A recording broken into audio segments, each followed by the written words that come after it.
Hey YouTubers, welcome back to Going to the Country, my series of videos for people thinking about leaving the city and moving out to the sticks.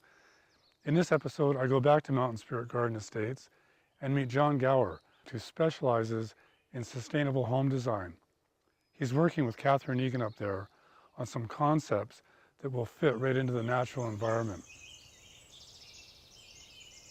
I like this position here because we're on the edge. Like we're on the edge between the openness and the closed. Yes. It's a place where people are really drawn to live, is on that border between open and enclosed. Yes. And so the house kind of is right on the line there. And so what we have here is the living room.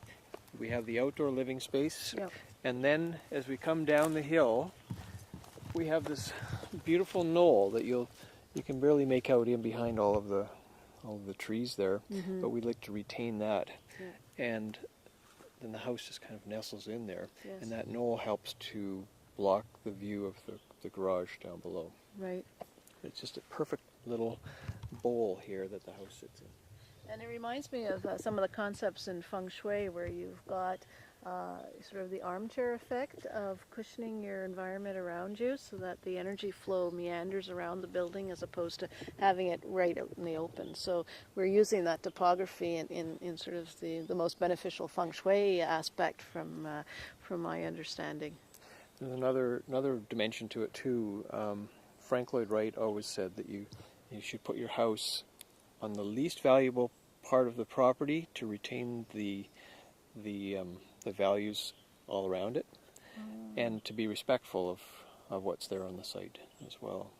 And I think this is the kind of thing we have sort of a nondescript piece of the forest here. Yes. It's not a prominent feature. It's the perfect spot to put the house, and then it leaves all the rest of it intact and undisturbed. What general concepts go into sustainable building designs?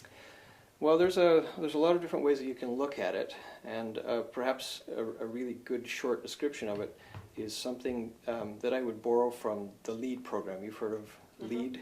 Mm-hmm. It has different categories: site, water, energy, materials, and indoor air quality. And so you can break down an approach to design using those things. First of all, the way that the building is sited, how it uses the land, what impacts it has on the land, how it addresses the sun, how it addresses wind and snow and access and all that thing.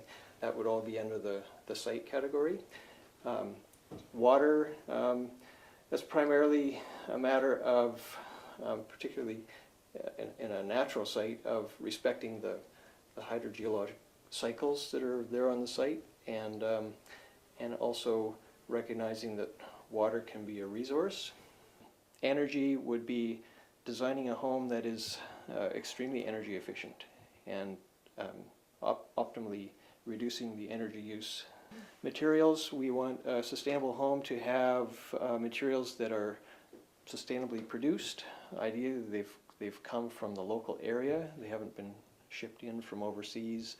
They are healthy in their nature, and they're built to last. These are materials that are going to stand the test of time. They're not going to need to be replaced every 5 or 10 years.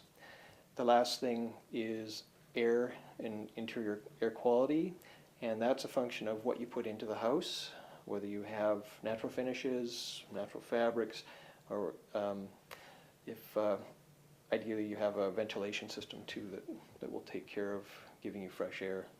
So those are 5 elements of a kind of a conventional approach to sustainable design. Mm-hmm. I would also like to go further than that, because I think that if you look at it in the big picture, none of the homes that we build these days are sustainable. I think that there's a great deal further that we can go with our homes, and I think that the optimal goal that we want to get to somewhere down the road is that a home is as at home in its site as what was there before the home was built, so that we're becoming part of nature rather than kind of an alien man-made thing that we put into the landscape.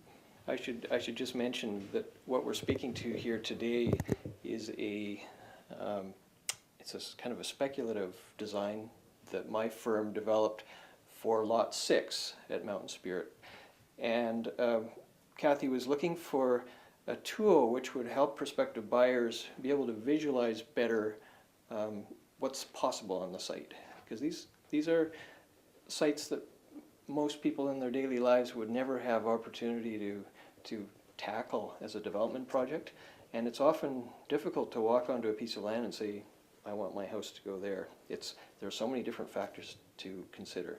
So I think your instincts in doing this were just excellent. And what we've done is that we've taken Lot 6 and we've walked around it and we've looked at the different possible locations for a home, and then I've made a recommendation on where I think the very best spot for a house would be. And we've developed a scheme for that site that reflects the opportunities and constraints of that property. And that's what we're looking at here. Mm-hmm. One of the things I've brought along with me today is some examples of our work, of homes that we've done at Gower Design Group over the years. I think the styles that I'm going to show you here, any one of them would be at home up here at Mountain Spirit Garden Estates, but it's really what the individual preference is. And so the first thing that you'll notice of all of these homes is that there's a very strong presence of the roof. And it's part of my design philosophy that home is about shelter, and nothing says shelter more than the roof. And the roof is also the thing that gives the home its architectural character more than anything else. We really like to use materials in an authentic way, and rather than having plastic that looks like wood or metal that looks like wood, it's nice to have an integrity in the use of materials. And if you take this approach, you find that the home fits harmoniously virtually anywhere that you want to put it. What do we have up behind us here? Up here is the next lot is a protected wood lot. It's a perfect thing to have for a neighbor. It is. And so this is the start of our trail system. John, you got a few minutes to check out the trail with us? I'd love to see what's up here. That's great. I've been wondering all afternoon. So this is one of the private trails on Lot 6. And from the diagram of where the building is, the dining room area and patio off the west side looks out up to the top of the trails. See if we can see it from up here. Yeah.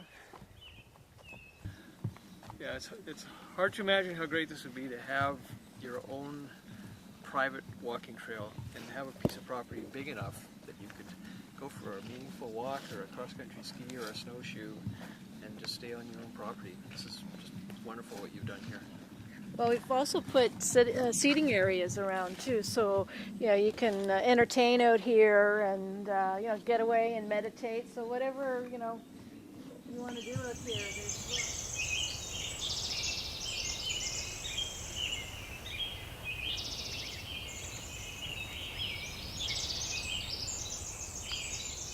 Some pretty interesting stuff.